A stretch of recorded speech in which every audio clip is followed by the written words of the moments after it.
তো বন্ধুরা, যারা সহজপে থেকে এনএসডিএল প্যান কার্ডের আইডি নিয়েছিলেন তারা প্যান কার্ড অ্যাপ্লাই করার সময় বিভিন্ন রকম সমস্যার সম্মুখীন হচ্ছেন, কেননা এনএসডিএল থেকে প্যান কার্ড অ্যাপ্লাই করার প্রসেস আপনার জানা নেই। তো সবার প্রথমে প্যান কার্ড অ্যাপ্লাই করার জন্য আপনাদের ব্রাউজারে কিছু সেটিংস থাকে, সেগুলোকে এনেবল করতে হয়, না করলে আপনি প্যান কার্ড অ্যাপ্লাই করতে পারবেন না। তো সেই সেটিংসটা কিভাবে করবেন আজকের এই ভিডিওতে আপনারা জানতে পারবেন। তো সবার প্রথমে আপনারা যে ব্রাউজার থেকে অ্যাপ্লাই করবেন, তো সেই ব্রাউজারে আসার পরে আপনারা এখানে 3 ডটে যাবেন, তারপরে সেটিংসে যাবেন। তো এখানে সেটিংসে ক্লিক করার পরে আপনারা বাঁদিকে একটা অপশান পাবেন, প্রাইভেসি অ্যান্ড সিকিউরিটি। এখানে ক্লিক করবেন। তো ক্লিক করার পরে আপনারা কি করবেন, এখানে একটা অপশান পাবেন নিচের দিকে সাইট সেটিং। তো এখানে ক্লিক করবেন, তারপরে স্ক্রল ডাউন করে নিচের দিকে আসবেন। তো আসার পরে আপনারা এখানে একটা অপশান পাবেন, এখানে উপরে দেখতে পাচ্ছেন থার্ড পার্টি কুকিজ। তো এখানে আপনারা ক্লিক করবেন। তো ক্লিক করার পরে আপনাদের সামনে বিভিন্ন অপশান ওপেন হয়ে যাবে।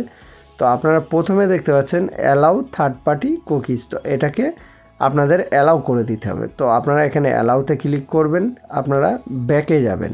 তো ব্যাকে যাওয়ার পরে আপনারা কি করবেন, স্ক্রল ডাউন করে আবার উপরের দিকে যাবেন। উপরে যাওয়ার পরে আপনারা নিচে একটা অপশান পাবেন পপ আপ অ্যান্ড রিডাইরেক্ট, এখানে ক্লিক করবেন। তো ক্লিক করার পরে এখানেও সেম একই প্রসেস। তো আপনারা প্রথমটা সিলেক্ট করবেন, এটা অফ করা থাকবে।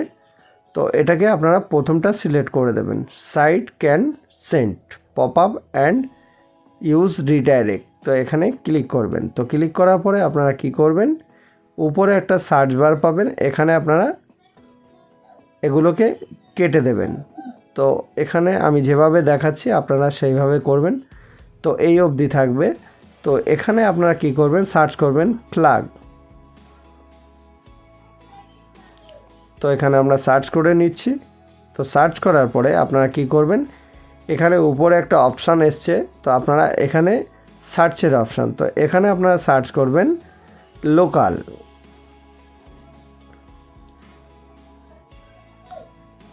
তো লোকালে সার্চ করার পরে আপনারা এখানে বিভিন্ন অপশান পেয়ে যাবেন। তো এখানে আপনাদের একটা এনাবেল করতে হবে, সেকেন্ড যে অপশানটা এখানে দেখতে পাচ্ছেন অ্যালাউ। তো এই অপশানটা আপনাদের অ্যালাউ করতে হবে। তো এর জন্য আপনারা কি করবেন, ডান দিকে একটা অপশান পাবেন ডিসেবল। তো এটাকে আপনারা এনাবেল করে দেবেন। তো এনাবেলে ক্লিক করবেন, করার পরে নিচে রিলঞ্চ এটাকে ক্লিক করবেন। তো আমরা এখানে ক্লিক করলাম। তো রিডাইরেক্ট হয়ে গেল। তারপরে কি করবেন, আপনাদের সেটিংসের কাজ শেষ। সেটিংস করার পরে আপনারা এনএসডিএল থেকে প্যান কার্ড অ্যাপ্লাই করতে পারবেন কোনো রকম সমস্যা ছাড়াই। তো আজকের ভিডিও এইটুকুই, দেখা হচ্ছে পরবর্তী কোনো নতুন ভিডিও নিয়ে। ততক্ষণ ভালো থাকুন, সুস্থ থাকুন, সাবধানে থাকুন। ধন্যবাদ।